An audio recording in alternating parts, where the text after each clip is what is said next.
They sold my land, or so they thought. No asking, no warning, not even a fake smile. The HOA handed over 75 acres of my family's farmland to a luxury developer like it was a done deal. But here's the twist they didn't see coming. I don't just own this farm. I own their entire damn neighborhood. They handed me the keys. My name's Abigail Turner, and I'm the third generation to run this farm on the edge of Crestwood Pines. My dad poured his life into every inch of this place until the day he died. When it passed to me, I vowed to keep it alive for him, my grandfather, and maybe someday my nieces. We're not rich, but our 200 acres are steeped in blood, grit, and history that means something. The area's changed, though.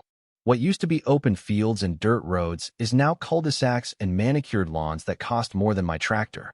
The HO running the neighboring Crestwood Pines, led by their president, Cynthia Holt, never liked the scent of livestock on the wind. Cynthia's a real estate vulture with a polished smile and blazers that scream ambition. I'd heard whispers about her before we met, how she wanted my farm tidied up, as if a century of legacy was just clutter. Some said she was eyeing a political career, and my land was her stepping stone. I was too busy fixing irrigation lines, herding cattle, and praying the combine didn't break to pay much mind. But then things shifted. Word from market folks reached me. Cynthia was pitching developers 200 acres exactly the size of my farm. No more subtle hints or veiled speeches. She wanted my land, but it wasn't hers to take. Our records were old, never digitized, tucked away in some county archive, typed up by someone long gone. If someone like Cynthia got bold, she could exploit that. One summer morning, after a week of vague HOA letters griping about odors, I opened an envelope that nearly knocked the wind out of me. A formal notice. Crestwood Pines HOA had sold 75 acres of unused land to a developer, complete with a map slicing through my barn, my west pasture, and the horse stables. No discussion, no warning, no payment. I ran to the fields, heart pounding, and nearly collapsed when I saw orange tape stakes and a bulldozer idling, ready to tear through my world. A construction foreman barked at me like I was the intruder, telling me to leave before they had me removed. Removed? I shouted. There are animals in that barn.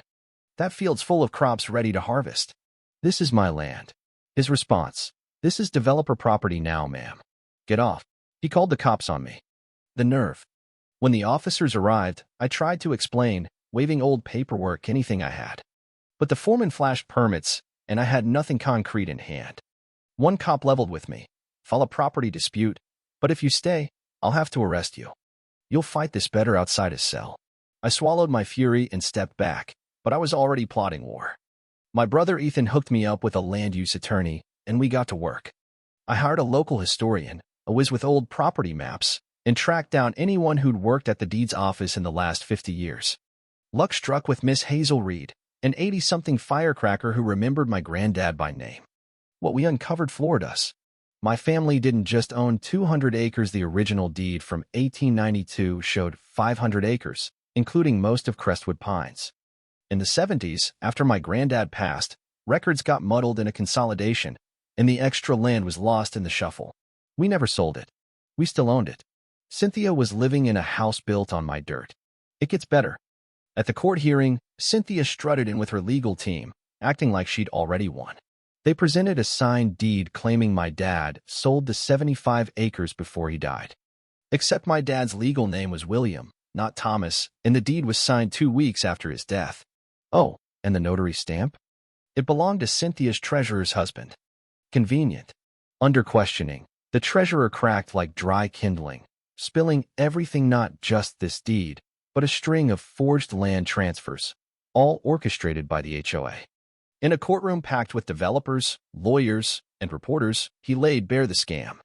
The judge recessed, then returned with a voice like iron. The court declares the forged documents invalid. Ownership of the disputed 75 acres is awarded to Ms. Abigail Turner. The matter of the remaining 300 acres will be reviewed in a separate hearing.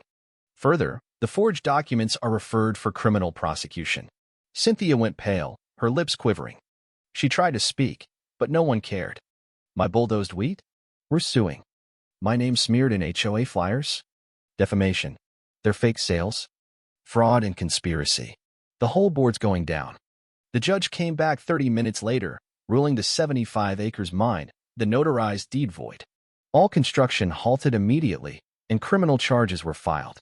Cynthia sat stone-faced, probably realizing her political dreams had just gone up in flames. I've got another hearing coming to confirm our title to the remaining 300-acre the land Crestwood Pines sits on, including Cynthia's house. If that's upheld, she'll be begging to rent from me. They tried to erase my legacy with a pen and a bulldozer. Now I hold the deed to their future. So, who's trespassing now?